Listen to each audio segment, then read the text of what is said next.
खଣି अंचल सरकार को परिवेश प्रदूषण चिंता खଣି अंचल हेब कड़ाकड़ी जांच पर जंगल और परिवेश विभाग निर्देश खଣି अंचल प्रबल धूली उड़ुवर परिवेश प्रदूषण होमर कड़ाकड़ी पालन होना से नहीं ट्रक पार्किंग खणिगुड़ी को अप्रोच रोड रे हेब कड़ाकड़ी जांच जंगल और परिवेश मंत्री गणेश राम सिंह खुंटिया ए सूचना देते मंत्री कहते विगत दिन में पदक्षेप सफल हो कटकणा जो AQI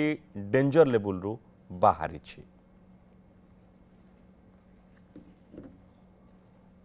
आम जो स्टेप नहीं थलु सक्सेस भी हो एबे जो जो आमर सेंसिटिव जोन थिला डेंजर जोन रे थिला बाहरी आसीचु आगामी भविष्य रे आहरी एभड़िया आमर छोट छोट पदक्षेप निया एबे प्रत्येक माइंस को जाइकी आमर मेंबर सेक्रेटरी एवं अन्य टेक्निकल टीम सब जीवे अनुधान करिवे